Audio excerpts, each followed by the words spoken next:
Hey guys, welcome to the Liberal Hive Mind, a channel solely focused on exposing the abundant hypocrisy of the left. Folks, I just finished recording a video talking about Kamala Harris's total polling collapse. And that's really what it is. I mean, especially today, it's poll after poll after poll, showing Donald Trump simply leapfrogging over her in all the most important battleground states and even nationally. And like I said in the video, that's probably not even telling the full story. First off, because the polls are probably underestimating Trump support. And secondly, because there's still a little bit less than a month left. There's still some good time here to campaign. And we know that Kamala Harris is struggling to campaign. Meanwhile, Donald Trump just booked Madison frickin' Square Garden. We just rented Madison Square Garden. We're going to make a play. We're going to make a play for New York. Hasn't been done in a long time. I mean, absolutely insane stuff. It's peak campaign season and Donald Trump is hitting home run after home run. Kamala Harris did her pathetic little interviews on these podcasts. All of it was total abject failure, didn't even really get on the radar for most people. Meanwhile, Donald Trump, I mean, the guy's pushing ahead full steam, folks. The Trump train is about to reach max velocity. That's what I think we're witnessing in real time. It's not just this upcoming Madison Square Garden event. It's not just the Trump rallies, but it's the podcasts as well. Trump's doing some voter outreach right now by showing up on some culturally significant podcasts, and he is knocking it out of the park. Home run after home run. Kamala Harris got ratioed into oblivion. Meanwhile, Donald Trump's cracking up the boys at the Andrew Schulz podcast. It's exactly what I've been talking about, frankly, since this election season started, or really even before the Joe Biden-Trump matchup started. I was hoping that this is exactly what Trump was gonna do. Just show up on these podcasts, show up on these independent shows, and be a regular dude, like we know him to be. Just be funny and connect with the people. I've called it the normalization of Trump. That's exactly what's happening. In fact, I think Trump is actually beating expectations. He's not necessarily the greatest on the debate stage in those very controlled situations, but when he's riffing and comfortable and just having a conversation, the guy absolutely nails it. And that's exactly what's happening. I think these events pull thousands of voters in his direction each time he does one. But before we get into any of it, this video is actually brought to you guys by a sponsor, so let's play that clip. This video is once again brought to you guys by Raycon. Now, I can't speak for everybody, but I can certainly speak for myself. I can't live without wireless earbuds. We live in the information age where everything is available, accessible at the click of a button. Whether I'm going for a walk or running errands, I want to stay tuned in, I want to stay keyed in to what's going on across the globe. I'm always listening to something, some sort of conversation, podcast, or newscast. And that's exactly what wireless earbuds allow me to do. And when it comes to my choice in wireless earbuds, well, it's not really much of a choice now, is it? It's Raycon or bust. These are by far my favorite premium earbuds on the market. Everything you would expect for a premium earbud, they've got it and more. Whether it's an incredibly long battery life at 32 hours with their charging case, the new quick charge feature that gives you 90 minutes of battery life with only 10 minutes of charging, perfect for those "oh no, I forgot to charge them" moments, active noise cancellation, touch functions, multiple ear molds, Raycon simply has it all. And of course, how could I forget incredible audio quality? This is the product, folks. It's the product I use. It's the product my entire family uses. I've bought earbuds for my entire family. They're simply great, and that's why we continue to partner with Raycon. And here's the deal. If you're in the market for premium earbuds, you could take advantage of a Liberal Hive Mind exclusive promotion by going to buyraycon.com/hivemind to get 20 to 50% off select products site-wide. Top quality, all the perks, competitive price, and a promotion on top of it, all the while supporting this channel. It's what we call a no-brainer, friends. Just click the link down below in the description. A huge thank you to Raycon. Now back to the video. All right, folks. So the campaign blitz is going on right now. Donald Trump is doing what Kamala Harris tried to, what Kamala Harris wishes she could, but of course lacks the charisma for. Take a look at some of these moments. If you have a smart president who knows, some things, if you had who knows how to deal, let's say, you're not going to have a problem with Russia.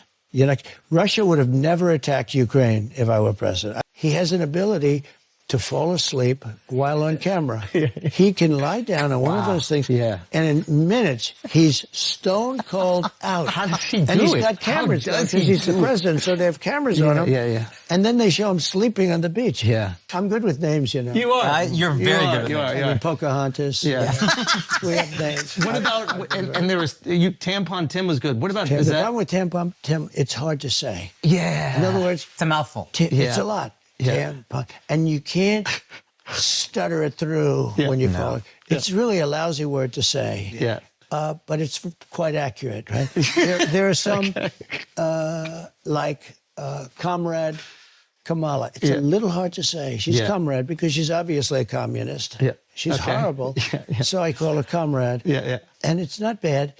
But when you put the names together, it's a little, you got to be able to pume. No, you got to be able to put it out there. You can't avoid the fact that we've allowed 21 million people into our country in the last 3.5 years. And I don't know your persuasion. I don't know if you guys are liberal or what, but nobody can be happy with 21 million people openly walking into a place we don't know. And it was released last week that 13,000 of those people are murderers. 13,099. 13,000 of those people are in prison. They're incarcerated for murder, and they let them out. I think you have support on this, though. I think everybody, tremendous support, regardless. I think I'll let you know. I'll let you know on November 6th if I have support. But the day after the election, I don't November think there's 5th, the most important day. No, I think people are agreeing they want a strong border. I don't think that's an issue that's like tearing the country apart. But I do think that there is something there are some people that want to open, and they're either. But they're like politicians that are getting some sort of reinforcement through this. The average American, I don't think, is going, we need an open border.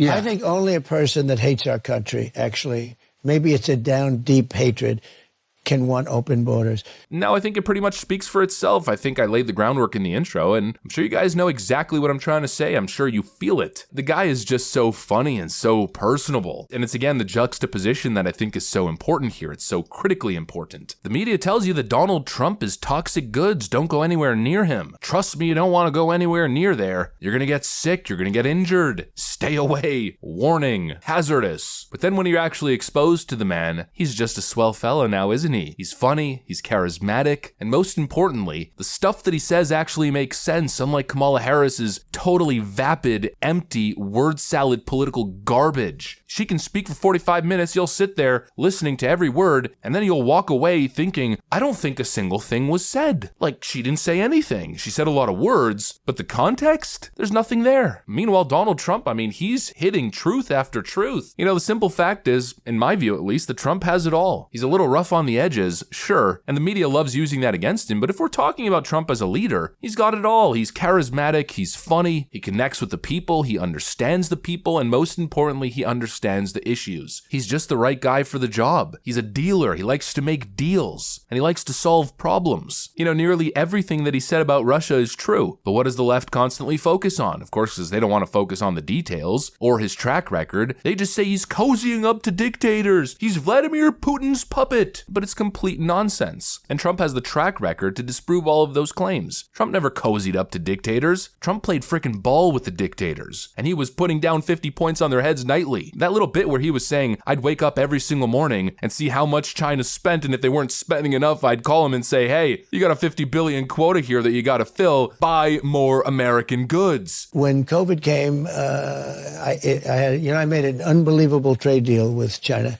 They have to buy $50 billion of our product every year. It was nobody could believe I got that deal done. I don't even talk about it because of COVID. I don't even talk about it. That deal is unbelievable. And what's happened now, our farmers have been hit because Biden hasn't pressed them to honor the deal. You know, I used to, every day I'd get up, how much did China buy today? Sir, I'd call him up and say, you're behind. You have to buy $50 billion. Do you think Biden does that? Biden's sleeping.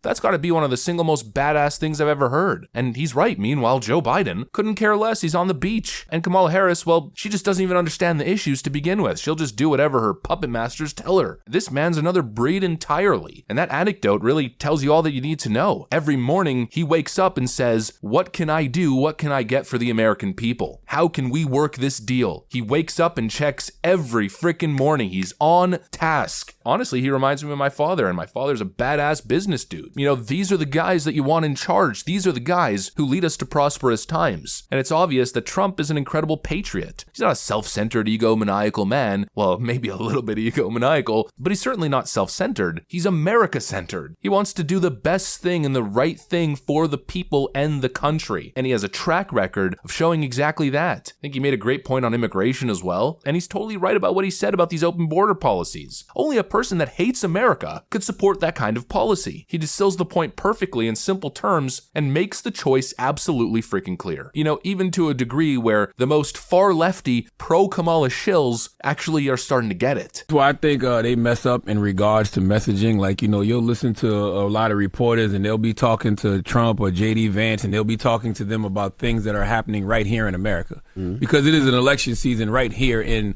America. So it's so many things that we care about here, like, right? So it's always America first. But then, you know, you go to Tim Walz and they're asking him about geopolitical politics. And I think a lot of times that makes them sound, you know, very out of touch.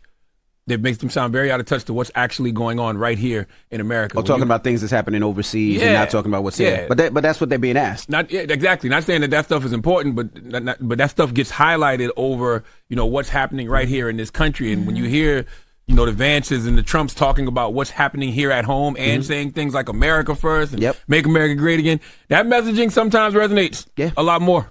Absolutely. Not sometimes, it does resonate a lot more. Because people they live in it. Exactly, because you saw what happened in North Carolina. As soon as you, I think this weekend they announced how much money they were sending to, I think it was Lebanon. People got outraged. They was like, yo, what about us right here in North Carolina?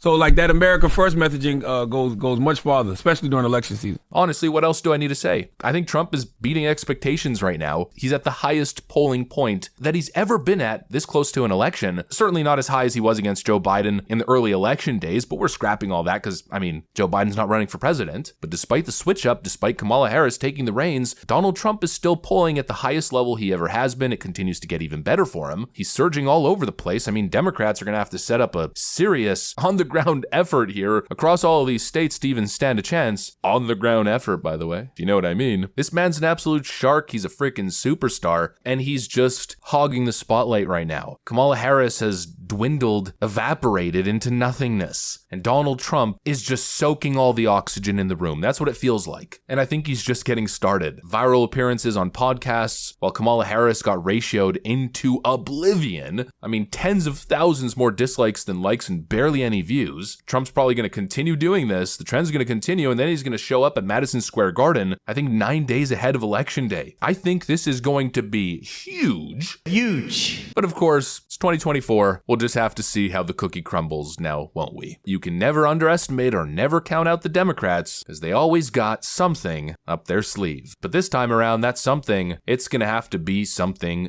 big. Anyways, that's pretty much what I got for you guys. Hopefully you enjoyed the video. If you did, make sure to leave a like and possibly subscribe. Thanks for watching, and I'll see you on the next one.